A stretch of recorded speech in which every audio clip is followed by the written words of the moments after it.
कि भगवान के भक्त इतने हुए हैं, परंतु ऐसा कोई भक्त हुआ है जो गरीब रहा हो, जिसके घर में कुछ नहीं हो और उस पर भगवान ने कृपा करी हो।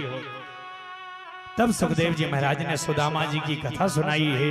कृष्णस्याद सखागश्चद ब्राह्मणो ब्रह्मविद्तम ब्रक्त इंद्रियार्थे सो प्रशांतात्मा जितेन्द्रियः।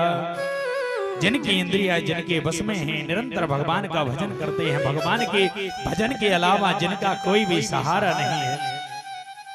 अरे भगवान के नाम के बिना तो किसी भी प्राणी का कोई सहारा नहीं है। ये सब जो बंधन है ना, ये सब यहीं तक के हैं, जब तक हम मरते नहीं हैं। मरने के बाद यह सब बंधन यहीं छूट जाएंगे। केवल आपके सत्कर्म में आपके द्वारा किया हुआ पुण्य ही आपके साथ हमें जाएगा। तो भगवान के चरणों में मन लगाते थे, भगवान ने इन पर कृपा की है।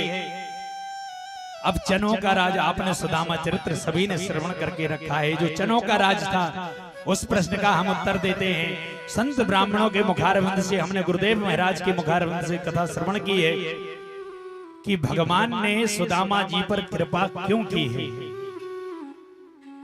सभी भक्त ध्यान देंगे 5 मिनट के लिए, केवल 5-10 मिनट बरस लेंगे।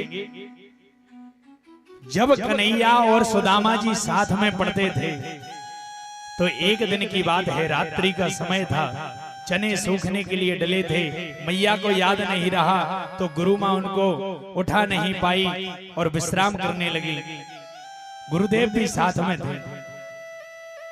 वहीं कुछ चोर चोरी करने की भावना को लेकर के उन चनों को उठाने लगे, और जैसे ही उनको लगा कि गुरुदेव जाग रहे हैं, तो वह उनको छोड़ करके चले गए।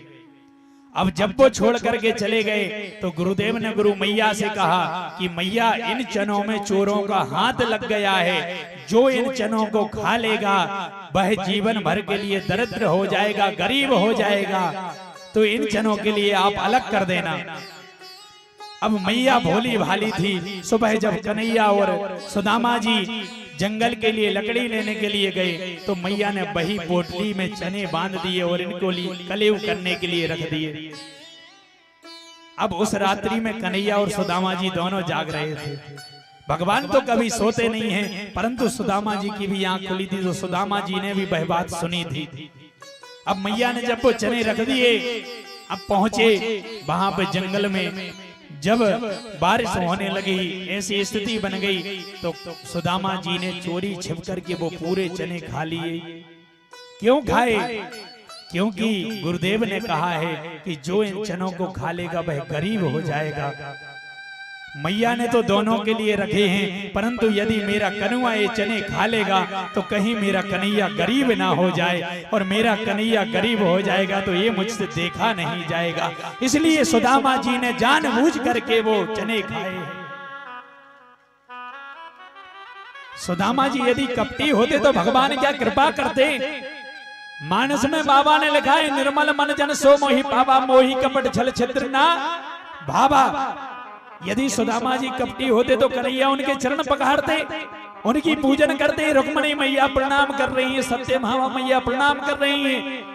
लक्ष्मी क्या कपटी के चरणों में झुकेगी? हमारे भगवान जो सत्य रूपी सच्चिदानंद रूपाय विशोत्पत्त्यादि हेतवे तापत्र विनाशाय श्री कृष्णाय वयं नमः, जो सत्य के अधीन है, मध्य में सत्य, अंत में सत्य, प्रारंभ में सत्य, वो क्या कपटी के पैर पखारेंगे? आप कल्पना कीजिए। तो चनों का ये राज था। जब जानबूझ करके चने खाए, तब कन्हैया आए। मित्र मेरे होकर चली तुमने ऐसी चाल, अरे मित्र तुम रहोगे सदा महाकंगाल। अरे कन्हैया तो जानते थे कि गुरुदेव ने बोला था कि इन चनों को जो खाएगा वो गरीब हो जाएगा, और सुदामा जी तुमने अकेले खा लिए हैं, इसलिए मैं जानता हूं कि तुम कंगाल रहोगे, क्योंकि गुरुदेव के वचन कभी निष्फल नहीं हो सकते। तो सुदामा जी पर फिर भगवान ने कहा कि जब गरीबी तो आएगी, और जब तुम गरीबी आए तो तुम हमारे द्वार पर आ जाना और हम तुम पर कृपा कर देंगे। भगवान के द्वार गए हैं और भगवान ने कृपा की है। सुखदेव जी महाराज कहते हैं, इस प्रकार हमारे कन्हैया का नाम भक्त वत्सल दीन बंधु रखा गया है। बोलिए भक्त वत्सल भगवान के।